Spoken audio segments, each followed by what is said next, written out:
Hello everyone. Last video में हमने vectors के बारे में पढ़ा था, वेक्टर्स के टाइप्स के बारे में पढ़ा था। फिर हमने एक टाइप पढ़ा था उसमें यूनिट वेक्टर, और हमने देखा था कि यूनिट वेक्टर्स को कैसे फाइंड करते हैं। कोई वेक्टर है तो उसका unit vector a cap equals to vector a upon mod a होता है। इसका एक एग्जाम्पल लेके हमने इसको सॉल्व किया था। इसी से शुरू करते हैं। एक एग्जाम्पल और लेते हैं इसका। तो माना एक वेक्टर है ए, उसकी वैल्यू है 2i plus 5j minus 7k। ये एक वेक्टर है 2i plus 5j minus 7k। हमने इसका यूनिट वेक्टर निकालना है। तो पहले हम इसका मैग्नीट्यूड निकालेंगे। मॉड a इक्वल्स टू क्या होता है, i j k के कोफिशिएंट का स्क्वायर करके उसको ऐड करना होता है। तो ये हो गया under root 2 square plus 5 square plus minus 7 square या 7 स्क्वायर। तो ये अगर हम इसको सॉल्व कर देंगे तो ये हो जाएगा अंडर रूट 78। इसकी वैल्यू आ जाएगी अंडर रूट 78। फिर हम ए कैप निकालें अगर, तो a cap equals to vector a upon mod a हो गया। तो वेक्टर ए की वैल्यू है 2i plus 5j minus 7k upon under root 78। इसको सेपरेट कर लेते हैं। तो हो गया 2 अपॉन रूट 78 आई कैप प्लस 5 अपॉन रूट 78 जे कैप माइनस 7 अपॉन रूट 78 के कैप। तो इस तरीके से हम लोग यूनिट वेक्टर्स को फाइंड करते हैं कि किसी वेक्टर का यूनिट वेक्टर कैसे फाइंड किया जाता है। अब इसके बाद हम पढ़ेंगे प्रोडक्ट ऑफ वेक्टर्स। वेक्टर का प्रोडक्ट कैसे होता है। प्रोडक्ट ऑफ वेक्टर्स, मल्टीप्लाई कैसे किया जाता है वेक्टर्स को। इसमें सबसे पहला है ordinary product. Ordinary product, ordinary product में क्या है, सिंपल से मल्टीप्लाई करनी है हमने। एक जैसे कोई वेक्टर है a equals to i plus 2j plus 5k। मान लिया हमने एक वेक्टर लिया i plus 2j plus 5k। हमने इसकी मल्टीप्लाई करनी है एक नंबर 2 से। मल्टीप्लाई कर रहे हैं 2 से, तो ये क्या हो जाएगा, इसकी सीधे सीधे अंडर मल्टीप्लाई हो जाएगी। तो ये हो जाएगा 2i cap plus 4j cap plus 10k cap. तो ये ऑर्डिनरी मल्टीप्लाई है। तो जो सीधे अगर हम किसी नंबर से अगर किसी वेक्टर को मल्टीप्लाई करते हैं तो वो सबसे मल्टीप्लाई हो जाता है। ये इसका पहला केस है, ये सिंपल सा मल्टीप्लिकेशन है। इसके बाद आता है डॉट प्रोडक्ट। दूसरा है डॉट प्रोडक्ट।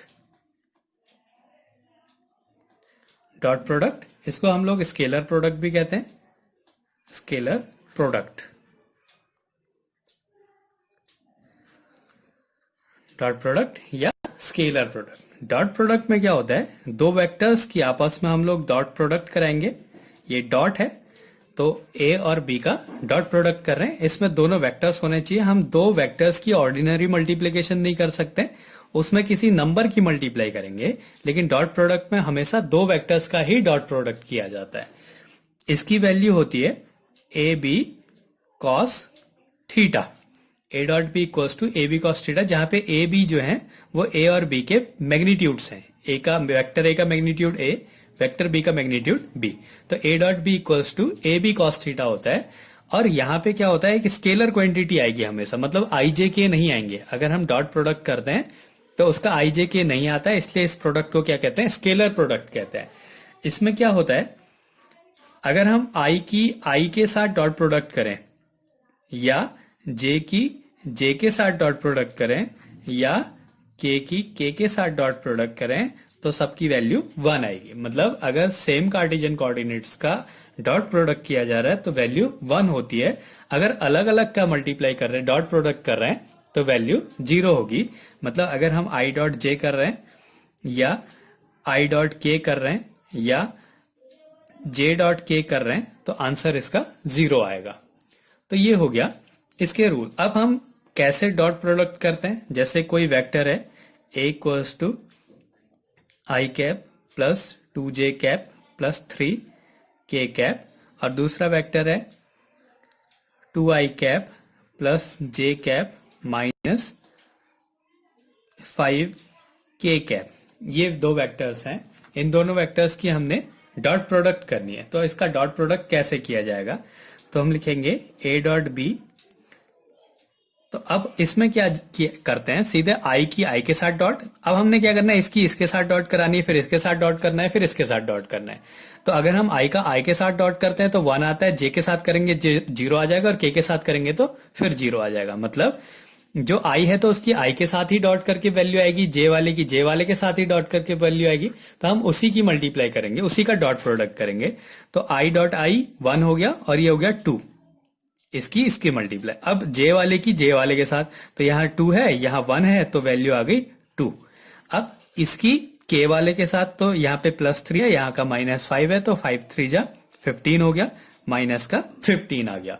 और k डॉट k करेंगे तो वैल्यू 1 हो जाएगी। बाकी के साथ अगर इसकी मल्टीप्लाई, इसका डॉट प्रोडक्ट कर दें तो वैल्यू 0 होगी। तो इसको सॉल्व कर दें तो हो जाएगा माइनस का 11 यूनिट। ये इसका डॉट प्रोडक्ट। अब इसमें आंसर में आई जे के नहीं आ रहा है, तो मतलब ये कैसा प्रोडक्ट हो गया, स्केलर प्रोडक्ट हो गया। अब इसके बाद आता है वेक्टर प्रोडक्ट। नंबर 3 है वेक्टर प्रोडक्ट। वेक्टर प्रोडक्ट हम वेक्टर प्रोडक्ट कैसे करते हैं, वेक्टर प्रोडक्ट को हम क्रॉस प्रोडक्ट भी कहते हैं। ये डॉट प्रोडक्ट था, तो अगला क्रॉस प्रोडक्ट है, तो ये हो गया क्रॉस प्रोडक्ट। क्रॉस प्रोडक्ट या वेक्टर प्रोडक्ट, ऐसे ही डॉट प्रोडक्ट या स्केलर प्रोडक्ट। तो यह जैसे हमने ए और बी के बीच में डॉट लगाया था, तो वो डॉट प्रोडक्ट हो गया। यहां पे हम ए और बी के बीच में क्रॉस लगाएंगे एक, तो ये क्रॉस प्रोडक्ट कहलाता है। ये क्रॉस प्रोडक्ट जो है एक वेक्टर प्रोडक्ट है, मतलब इसमें आई जे के आएंगे। ये डायरेक्शन भी बताएगा, यहाँ पे सिर्फ मैग्नीट्यूड आ रहा था। इसकी वैल्यू होती है A B sine theta into N cap. N cap जो है वो ए क्रॉस बी के परपेंडिकुलर होता है। जो इनका जो रिजल्टेंट होगा वो इन दोनों वेक्टर्स के परपेंडिकुलर होगा। ए और बी का अगर हम क्रॉस प्रोडक्ट करें तो जो आंसर आएगा वो ए के भी परपेंडिकुलर होगा और बी के भी परपेंडिकुलर होगा। माना इसका आंसर सी आ रहा है, तो सी जो है वो ए के भी परपेंडिकुलर होगा और बी के भी परपेंडिकुलर होगा। अभी इससे एक न्यूमेरिकल सॉल्व करेंगे तो समझ में आ जाएगी कि कैसे वो एक दूसरे के परपेंडिकुलर होते हैं। अब ये इसको हमने सॉल्व करना है कि a क्रॉस b को, यही दो वेक्टर्स ले लेते हैं और इसको सॉल्व कैसे किया जाता है। तो पहले इसको डिटर्मिनेंट मेथड से सॉल्व करते हैं। तो यहां पे हम लिखेंगे i j k, तीनों कार्टेशियन कोऑर्डिनेट्स को लिख दिया। नहीं भी है अगर किसी में तो भी यहां पे लिखना है। फिर उसके बाद इनके कोफिशिएंट्स को लिखेंगे। ये हो गया 1, यहाँ पे 2 और 3, ऐसे ही 2, j का कोफिशिएंट 1, k का कोफिशिएंट -5। अब हमने इसको सॉल्व करना है। तो इसमें क्या करेंगे हम लोग, तो ये जैसे क्रॉस मल्टीप्लिकेशन मेथड होता था 10th में, उसी तरीके से थोड़ा सा सॉल्व किया जाता है ये। और डिटर्मिनेंट को तुम लोग मैथ्स में जो है अच्छे से पढ़ोगे कि वो मैट्रिक्स और डिटर्मिनेंट्स को कैसे सॉल्व किया जाता है। यहाँ पे सीधे इसको सॉल्व करना देखते हैं कि कैसे इसको सॉल्व किया जाता है। तो सबसे पहले आई लिखना है, आई। अब क्या करना है, हमने आई वालों को ढक देना है। एक ये हो गया और ये हो गया, ये हो गया, इसको छोड़ दिया तो बचा ये और ये। अब इसकी क्रॉस मल्टीप्लीकेशन कर दो। 2 की 5 से मल्टीप्लाई करना है और -1 की 3 से मल्टीप्लाई कर देना है, तो ये हो जाएगा। तो इसकी मल्टीप्लाई करा तो माइनस का 10 और इसकी मल्टीप्लाई करा तो 3 आएगा और बीच में माइनस लगाना है, तो ये हो गया -3। ऐसे ही दूसरे वाले को -j लिखेंगे, -j। अब j वाले को अगर हम बंद कर दें तो ये जो बचे हैं इनकी 1 की 5 से मल्टीप्लाई करनी है और 2 की 3 से मल्टीप्लाई करनी है, तो ये हो जाएगा -5। अब बीच में माइनस साइन लगता है, 2 3 जा 6। अब ऐसे ही k वाले को +k। अब ये दोनों छोड़ दिए तो ये हो गया 1 माइनस इसकी मल्टीप्लाई 4।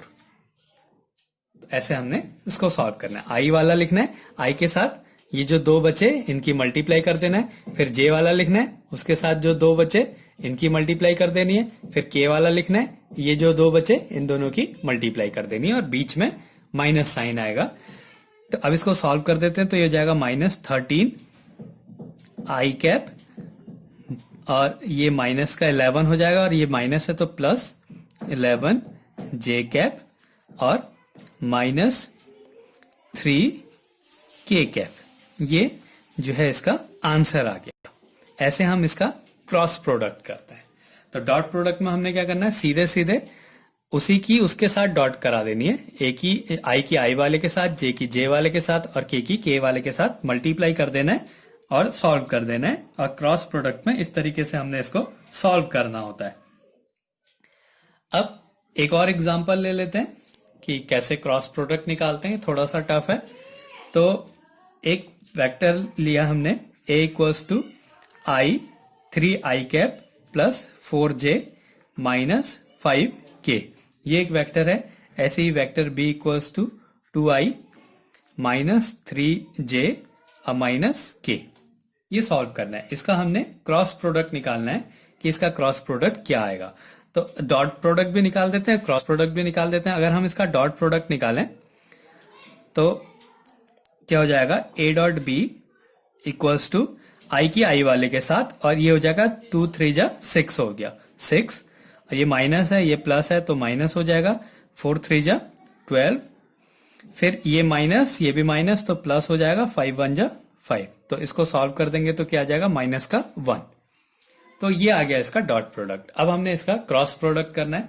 तो क्रॉस प्रोडक्ट में क्या करेंगे, ये डॉट प्रोडक्ट। अब हम निकाल रहे हैं इसका cross product A cross B.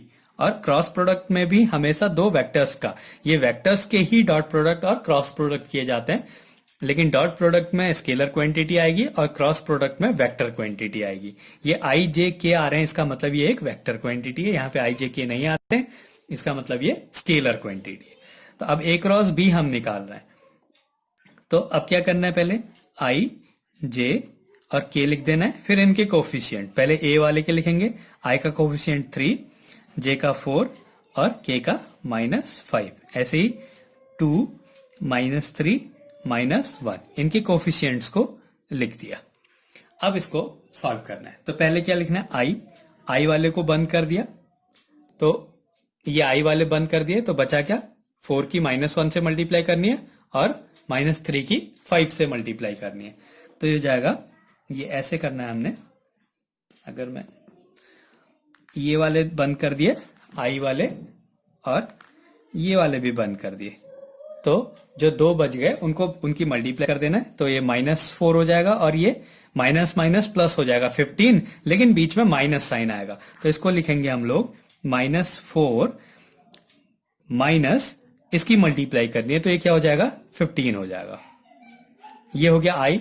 फिर जे वाले को माइनस लिखेंगे। अब जे वाला बंद कर देना है, तो ये बंद है, अब इसको बंद कर दिया। तो जो दो बच गए इनकी मल्टीप्लाई कर दिया। तो 3 की -1 से मल्टीप्लाई करी, -3, फिर बीच में माइनस साइन लगेगा। अब इन दोनों की मल्टीप्लाई होगी, तो 5 2 जा 10 और माइनस का 10 आ रहा है। तो ये हो गया जे वाला टर्म। अब ऐसे ही के वाला प्लस के लिखा। अब के वाले को बंद कर दिया, बाकी दो की मल्टीप्लाई कर दी, तो 3 3 जा माइनस का 9 हो गया, फिर -4 2 जा 8 हो गया। अब इसको सॉल्व कर देते हैं।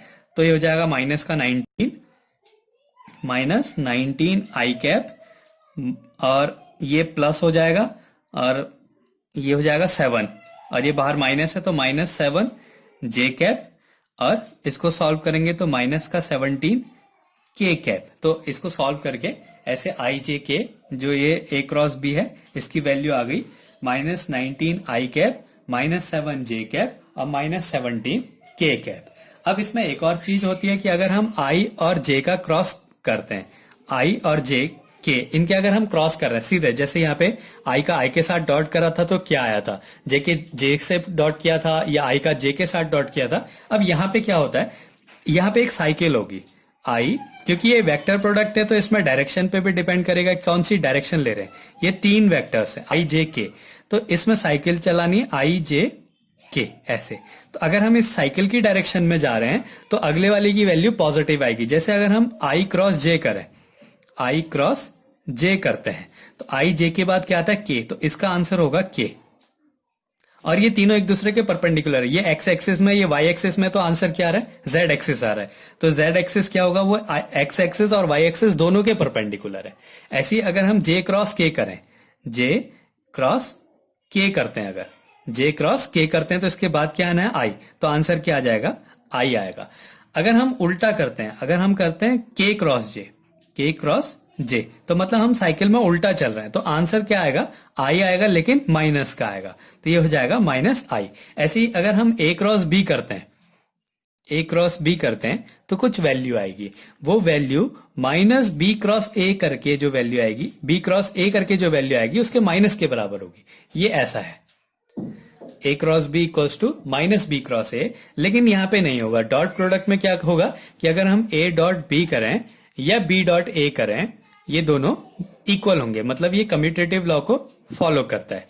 A dot B equals to b dot a होता है, लेकिन क्रॉस में जो है नहीं होगा, a cross b equals to minus का बी क्रॉस ए होता है।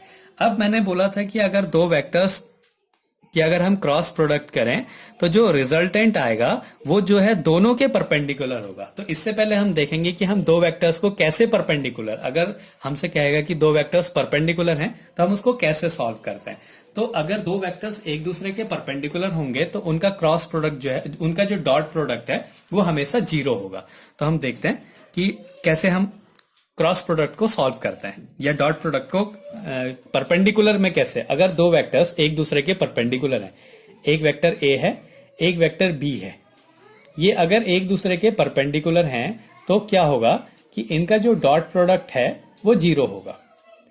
दो वेक्टर्स एक दूसरे के परपेंडिकुलर हैं तो उनका जो डॉट प्रोडक्ट होगा वो जीरो होगा।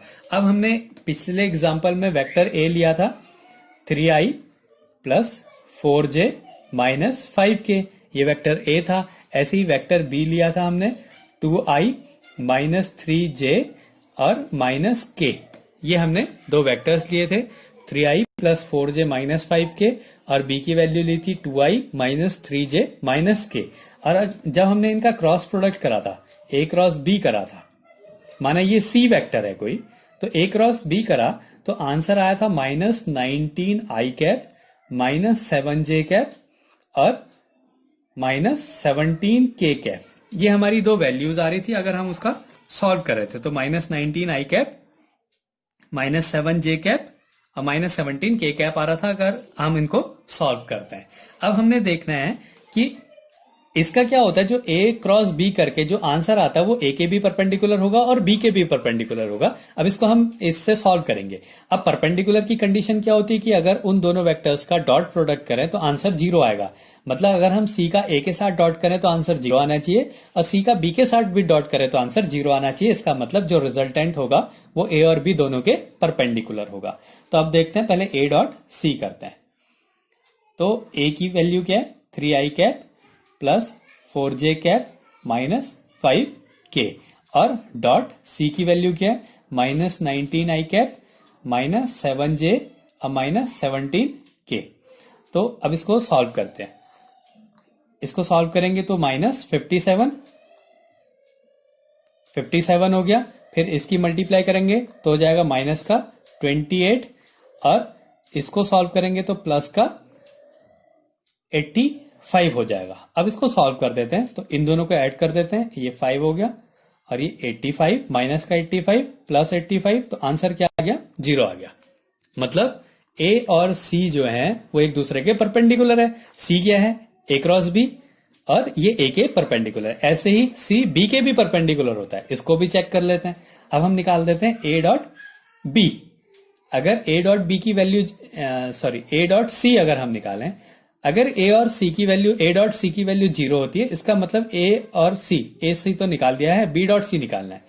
बी और सी की, बी डॉट सी करें अगर आंसर जीरो आता है तो मतलब जो सी है वो बी के परपेंडिकुलर होगा। अब फिर चेक कर लेते हैं, वेक्टर बी की वैल्यू क्या है 2i minus 3j minus k, और सी की वैल्यू क्या है minus 19i minus 7j minus 17k। इनका डॉट प्रोडक्ट करना है तो मल्टीप्लाई करते हैं, तो ये हो गया माइनस का 38 और ये हो गया प्लस का 21, और इसको सॉल्व करेंगे तो प्लस का 17 आया। अब इन दोनों को ऐड कर देते हैं, ये 8 हो गया प्लस 3, तो 38 और ये माइनस 38, आंसर क्या आ गया, जीरो। मतलब ए क्रॉस बी का आंसर अगर सी आता है, सी आता है, तो क्या होगा, वेक्टर ए परपेंडिकुलर होगा वेक्टर सी के और वेक्टर बी भी परपेंडिकुलर होगा वेक्टर सी के। तो ये दोनों, ये एक कंडीशन है, ये दोनों एक दूसरे के परपेंडिकुलर है। ये तो हो गया परपेंडिकुलर का केस। अगर हमें कहेगा कि दो वेक्टर्स एक दूसरे के पैरेलल हैं, तो हम कैसे प्रोडक्ट करके उसको सॉल्व करते हैं। अगर एक वेक्टर ए है, ये पैरेलल है वेक्टर बी के, तो इसका मतलब क्या होगा कि जो इनका क्रॉस प्रोडक्ट है ए क्रॉस बी, इसकी वैल्यू क्या होनी चाहिए, 0 होनी चाहिए। ए क्रॉस बी की वैल्यू अगर 0 है तो मतलब ए और बी एक दूसरे के पैरेलल है। अगर ए और बी एक दूसरे के परपेंडिकुलर हैं, इसका मतलब ए डॉट बी की वैल्यू क्या होगी, 0 होगी। इसको फॉर्मूले से भी देख देते हैं। A dot B equals to क्या होता है, ए बी कॉस थीटा होता है। अगर ए डॉट बी की वैल्यू 0 है, ए डॉट बी की वैल्यू 0 है, तो ये क्या हो गया, ए बी कॉस थीटा। इसको सॉल्व कर दें तो cos थीटा इक्वल्स टू 0, तो थीटा इक्वल्स टू क्या आ गया, 90 डिग्री। इसका मतलब जो a और b है वो कितना एंगल है उसके बीच में, 90 डिग्री है। ये तो हो गया पहला केस। अब पैरेलल के लिए देखना है, a क्रॉस b की वैल्यू होती है A B sine theta, A B sine theta. N cap unit vector है, उसकी वैल्यू 1 है, तो उसको हम छोड़ दे रहे हैं। अब इसकी वैल्यू अगर 0 है, a क्रॉस b 0 है, तो ये क्या हो गया, ए बी साइन थीटा। अब इससे क्या मिला हमें, साइन थीटा इक्वल्स टू 0, तो थीटा इक्वल्स टू क्या आ गया, 0 डिग्री। मतलब अगर ए क्रॉस बी की वैल्यू 0 है तो एंगल कितना होगा, 0 डिग्री होगा, मतलब पैरेलल होंगे।